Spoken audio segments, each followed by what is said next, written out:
Hey, welcome back to No Hype Beer Reviews. Unless it's your first time, then welcome. Please consider subscribing. If you do, hit the notification bell, get all the updates. Very excited for today's video. Beer's courtesy Hot Butcher for the World. Thanks so much for sending it. I really appreciate it. This one is actually, it's a clap. I'm not looking at the tasting notes. With Resident Culture, who I'm hearing good things about. Actually, a couple people have reached out and been like, oh no, they're like legit. The beer's called Pleasant Dank.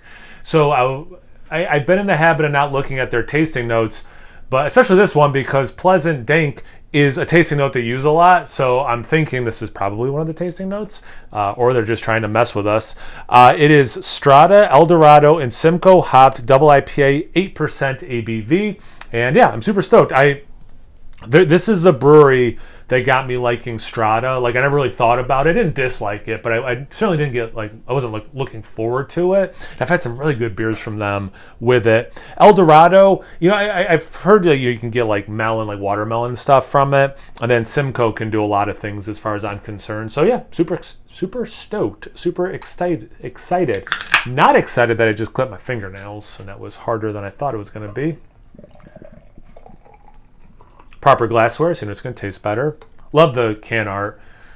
Dan Jetsa just always crushing it. Right? It's called Pleasant Dankness, and it's a walking nose. I love it. Exhaling some smoke. I don't know what that means. I don't get that reference.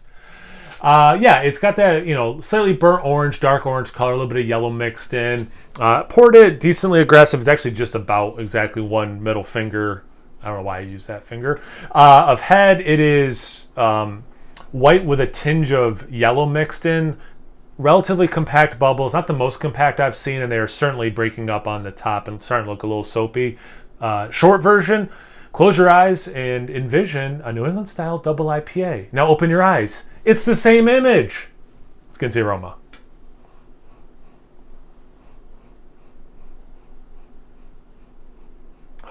That's nice. That's very ripe fruit. It's orange without being zesty. Oh, man. So this one, I do get things like papaya.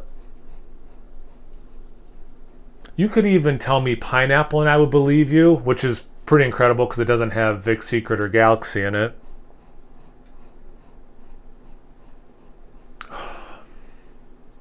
Soft berry, soft... I'm just going to say melon. I'm not getting specifically watermelon. It's short version. It's ripe. I almost said potato salad. Ripe fruit salad. Like, there's just a lot of stuff going on. Even though orange was the first thing I mentioned, I wouldn't even say that's the dominant fruit I'm getting. And then, yeah, there's just enough of that pink lemonade thing, and they're the ones. It was them who was like, "Hey, I get a little bit like this pink lemonade, dank vibe." I'm not getting a ton of dank in the aroma, but definitely that pink lemonade thing. Yeah, I can see that. Almost like cotton candy too. And I think blue cotton candy is raspberry, so maybe that's like that little berry thing I was getting is more this cotton candy thing. It smells awesome, and there's so much going on. Like, it's a really nice bouquet of aromas. Let's see about the taste. Cheers. Thanks again, Hot Butcher.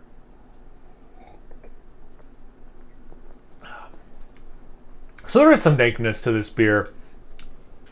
There is some nice fruity elements. The citrus is up from what I was saying about a lot of equality of the fruits in the aroma. There is a nice dank, herbaceous note, great level of bitterness, has a nice mouthfeel. It's not the biggest, craziest mouthfeel I've had from them, but it is a very nice mouthfeel.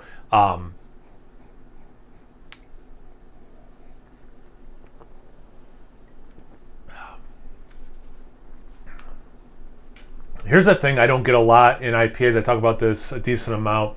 Passion fruit. I actually get a little bit of passion fruit in there, but I get that papaya. I got more pineapple in the aroma. But the aftertaste, a kiss of it. Yeah,